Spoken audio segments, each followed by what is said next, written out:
The United States aircraft carrier, the USS Ranger, on patrol off the coast of Central America, ready to go to war at a moment's notice.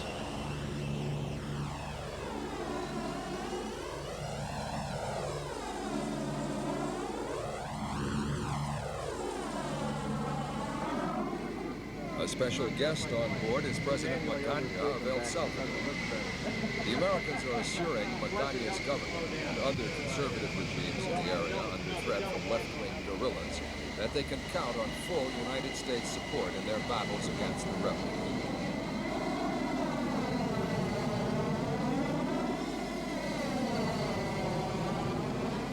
America's critics accuse President Reagan of gunboat diplomacy, of saber-rattling. But Reagan doesn't mind. He's putting on a show of strength as a clear warning to the Soviet Union, Cuba, and especially revolutionary Nicaragua that the United States will not tolerate the further spread of communism in a region it regards as its own backyard.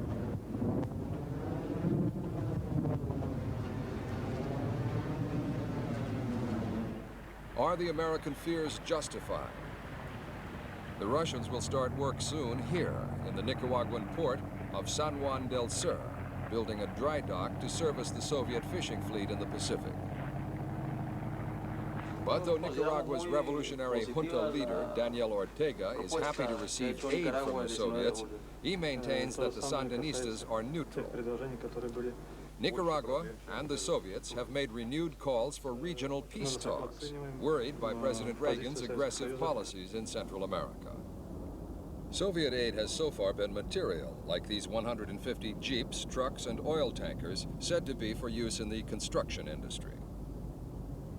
Cuban aid to Nicaragua includes a teaching program, as here at a village school 30 kilometers north of Managua, involving 200 Cuban teachers. The Sandinistas say that in the 4 years since their revolution, the illiteracy figure has been reduced from 50% to 12%. Cuban advisors are also active out in the fields, teaching the children new techniques in subsistence farming. Nicaragua says there are 2,000 Cubans in the country, only 200 of them military advisors, but the United States insists there are 2,000 military experts alone. The Nicaraguans have a real fear of an American economic blockade. It's a fertile country and should be self-sufficient in food, but cattle stocks have been depleted by drought, and Nicaragua has been forced to import basic foodstuffs. Supermarket shelves are often bare. Gasoline rationing has been introduced, and large areas of the capital remain in ruins after the massive earthquake of 11 years ago that killed or injured 10,000. And despite the big advances in social welfare claimed by the Sandinistas, poverty and sickness have by no means been eradicated. This is the funeral of a 9-month-old boy who died of gastroenteritis. His parents say the local doctors in San Juan del Sur just did not have the medicine to treat him.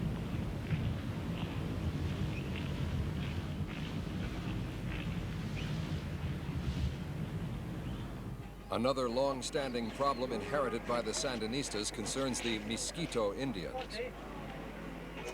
The Mosquitos, descendants of black slaves transported to the West Indies 2 centuries ago, live in the remote northeast of Nicaragua. But hundreds of them are being held in prison camps, suspected of being involved in counter-revolutionary activities from across the northern Honduras border. But the Mosquitos have a long history of resisting the dominance of any central government, whatever its political coloring. During our visit to the camp, a group of 46 Mosquitos, including 13 women, were set free. They had apparently agreed to accept and to work for the Sandinista revolution.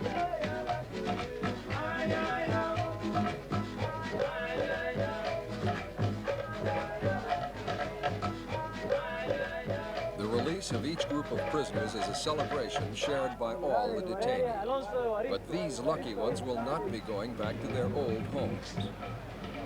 The Northeast has become a war zone, and many Indian villages have been evacuated to prevent infiltration by the real counter-revolutionaries who allegedly operate with backing from the American CIA across the Honduras border.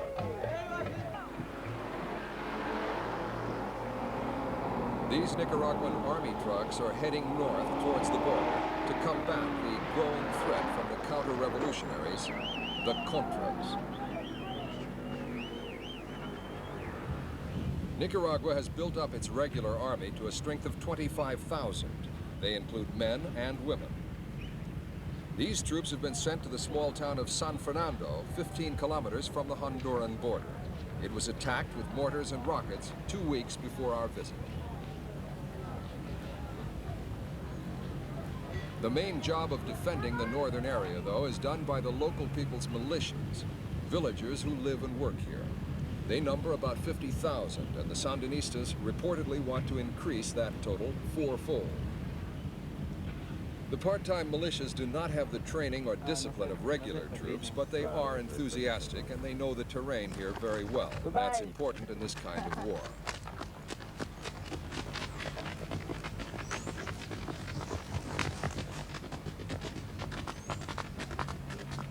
It's a war that's taking a mounting toll of Nicaraguan lives. 600 have been killed so far in the fight against the Contras. This is the funeral of one of the Sandinista soldiers. The scope of the fighting, once treated as border skirmishes, can no longer be ignored.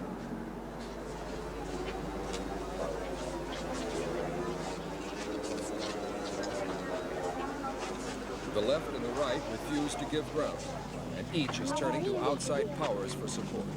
4 years after the end of one bloody civil war, as the Contra threat grows, Nicaragua is faced with another one. It's a bitter truth to explain to a young boy who's just lost his father.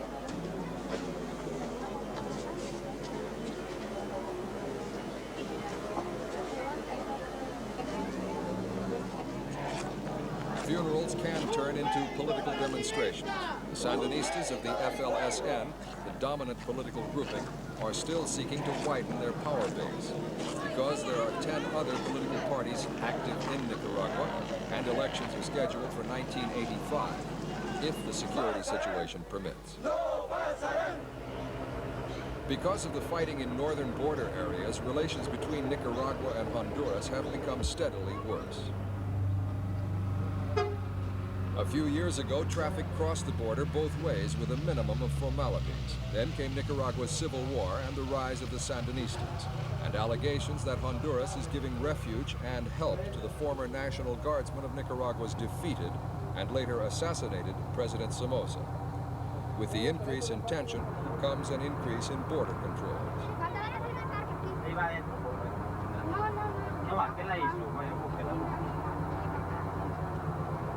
Although it is officially a parliamentary democracy, Honduras has a very strong military which has a big say in political decisions. Revolutionaries are not welcome, while counter-revolutionaries are given every encouragement. The revolutionary junta in Managua knows that its main enemy, the Contras, are being allowed to operate from sanctuaries in the mountains only a few kilometers away.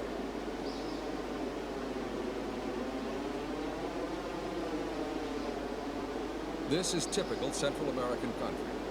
Thickly wooded mountains and deep valleys with not a road or a village in sight. The ideal place for a secret guerrilla camp.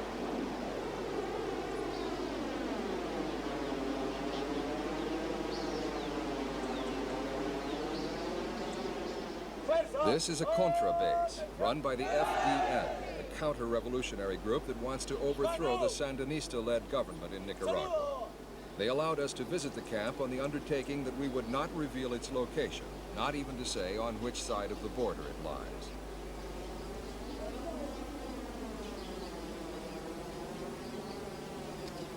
From the early morning ceremony of saluting the Nicaraguan flag, we were given the chance to see everything that goes on here, a rare sight of Nicaragua's Contras who want to plunge their country into another civil war.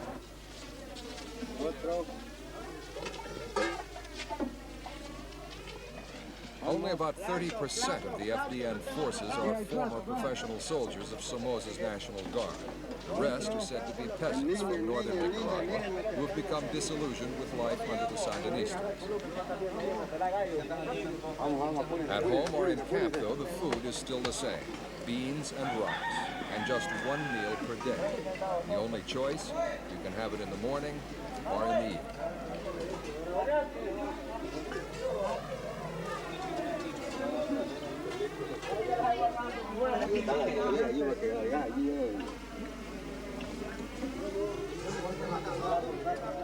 After the flag raising and breakfast, it's back to the tents to tidy up.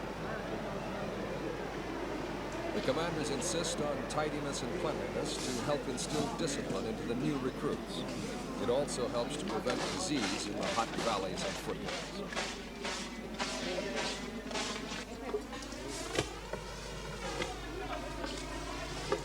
Every guerrilla has to take special care of his weapon, something that's extremely important in a humid climate. The weapon is likely to be a Soviet AK-47 assault rifle or one of its Western equivalents, the Belgian FAL. Both are freely available on the open market.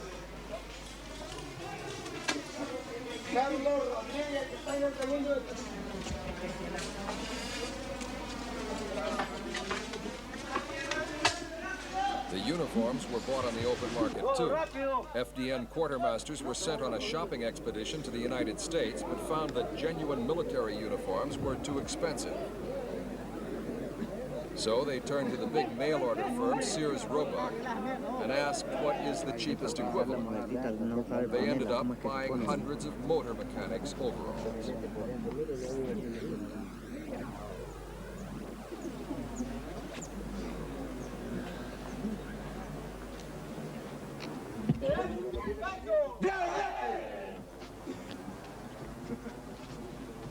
The top officers here are nearly all former National Guardsmen.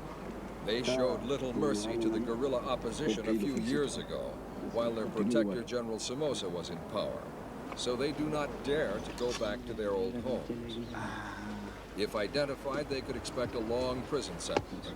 At least the Sandinistas have abolished the death penalty.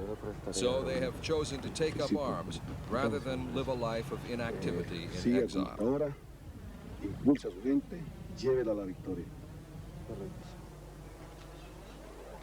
Former Somozistas also take on the role of instructors. The first lessons are very elementary because their pupils are, for the most part, young and illiterate. Some of them look mere children, and the FDN admits it accepts recruits as young as 14 and 15. The main theme of the day is the Alpha Bravo tactic. A unit splits into two groups, Alpha and Bravo, and advances in a series of leapfrogs, each group covering the other in turn. It used to be part of basic training in the United States Army, although it's since been abandoned by the Americans as too unsophisticated.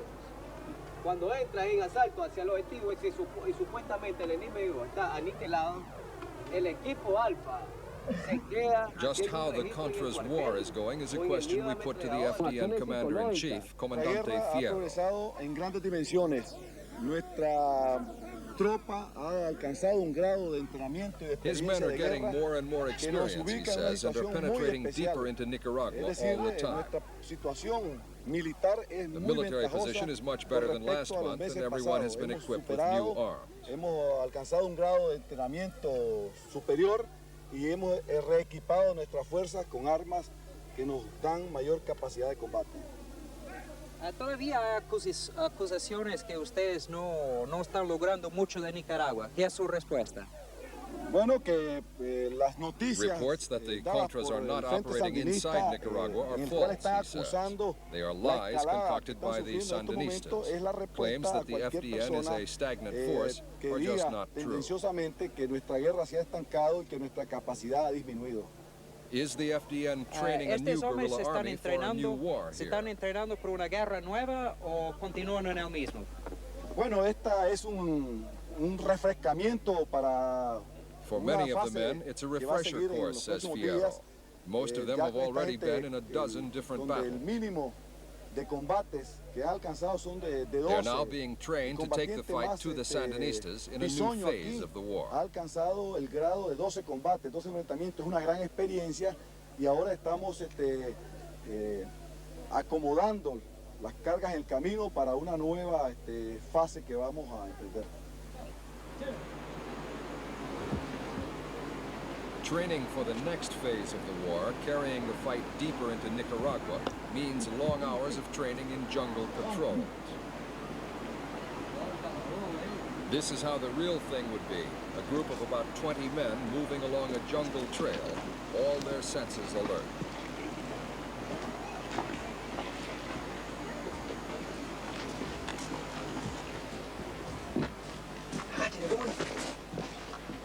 Seeing the enemy first and not being seen is the main objective.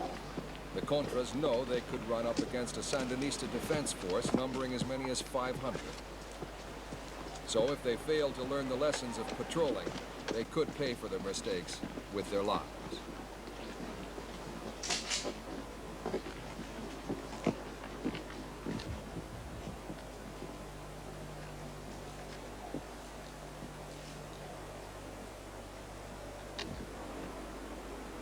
The men know that somewhere ahead an ambush lies in wait, but they don't know exactly where.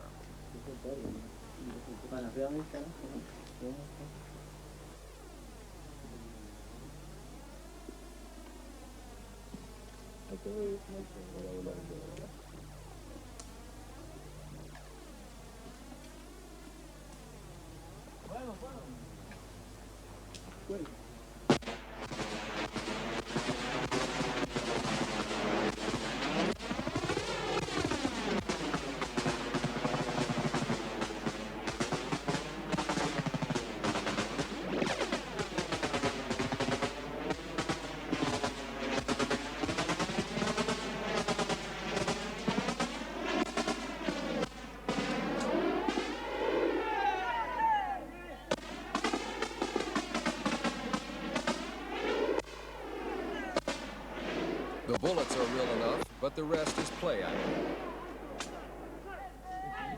After the initial assault, the first rule is to make sure all the enemy are dead.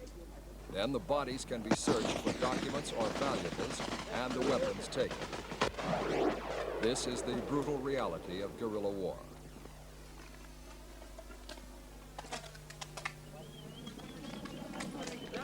Back in the main camp, it's time for the midday break.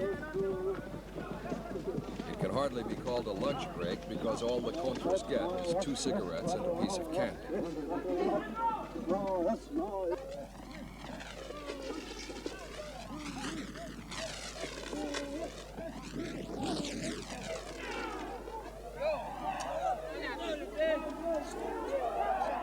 During one of the brief rest periods, in a day of training that lasts from 6 in the morning until 9 at night, we try to find out what the Contras themselves think about this war in miniature. Why are they fighting? Contra los Sandinistas? Por defender una patria. He says he's taken up arms against the Sandinistas in order to defend his homeland. He's seen Nicaragua suffer enough under communism, and he wants a free country for his family. Y defender nuestros hijos y padre y madre y toda la familia. ¿Por qué saliste de los Sandinistas? Bueno, no me gustó Julio, a former Sandinista who was trained in Cuba, says he abandoned the revolution because he cannot accept the totalitarian regime. ¿Y por qué saliste de las líneas de ellos? No me gustó el sistema y no me gustó. He says the Sandinistas made many promises, but they were telling lies and had betrayed their own country. There was going to be freedom of speech, freedom of choice, but that's not how things turned out. The people with the power today are foreign communists, including Bulgarians, Czechs, and Russians. Los que tienen el poder en Nicaragua son los comunistas extranjeros, los búlgaros, los checos, los rusos. This ex-farmer says he felt badly treated under the Sandinistas. He didn't like the introduction of rationing in particular. En primer lugar, en la cuestión del racionamiento y muchas cosas. He joined together with a group of friends who felt the same way and just walked off into the mountains to join the FDN. Amigos que andan aquí, me di cuenta de que FDN anda en las montañas, entonces me integré a las montañas. ¿Y en las ciudades qué crees que va a pasar? Bueno, vamos a pelear duro hasta derramar la última This young sangre. Contra says he will go out and fight hard, and he will thank God if he lives through the war. Pero si Dios no me permite. It's possible God does not want him to live to see victory, but in that case he will have died defending his homeland, the Roman Catholic religion, and democracy, things all true Nicaraguans want. Defendiendo la patria, defendiendo la religión católica, la democracia que queremos todos los nicaragüenses. aunque yo no mire el triunfo, pero nuestras madres, nuestros hermanos, nuestras hermanas van a ver el triunfo y van a quedar en una verdadera Nicaragua libre.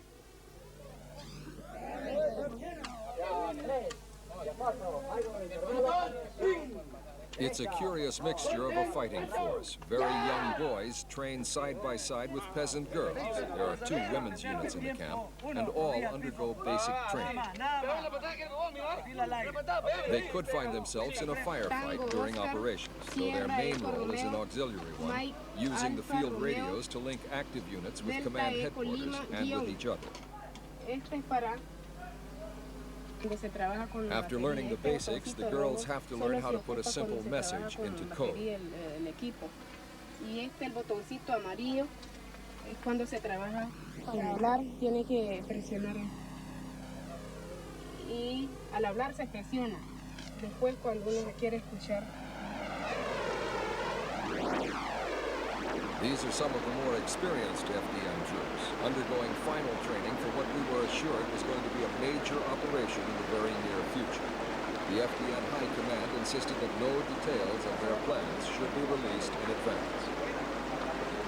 We were told that it would involve 2,000 men, and that is a quarter of the total number of guerrillas claimed by the FDN. The force would be taking some heavy firepower along.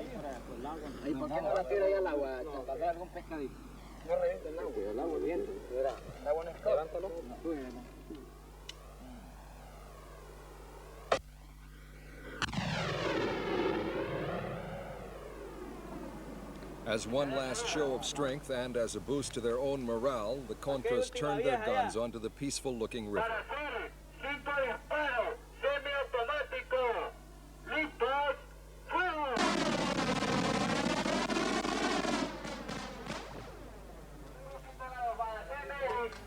Just need some. We need some. Okay.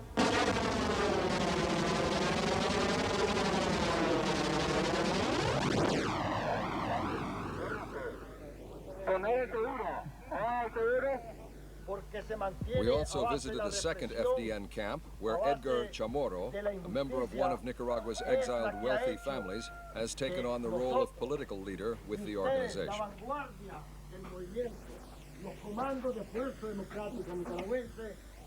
This group was given the task of engaging the Sandinista forces along the Honduras border, while the main force carried out the main attack against an important town.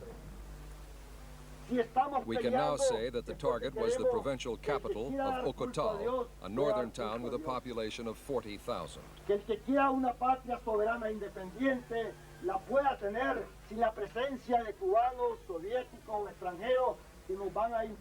The whole operation would be supervised from here by the FDN senior field commander, Commander Visake.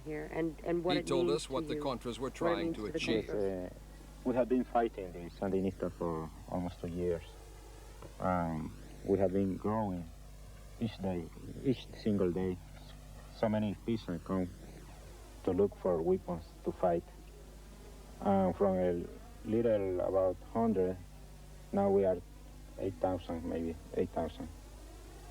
We want to mount this operation, a big operation, to show our population and the other countries that we are a force that has enough capability to seize a big city like the one we are going now, and to show our own people that we have a strength enough. They can trust our movement, Fuerza Democrática Nicaragüense, that we can liberate from communists and from the Sandinistas. So you have to show everyone you feel by taking a town for a while, Yes. a big town, that you have muscle? That's right, exactly that. During the attack at the end of September, a bridge was blown up on the outskirts of the town, and Nicaragua claims the Honduran Army gave supporting mortar fire when a border post was attacked. The Sandinistas say the FDN was driven off after 5 hours. But the incident has led to a new crisis in relations between Nicaragua and Honduras. And it could also be the start of more bloodshed in a country that thought its civil war had ended 4 years ago.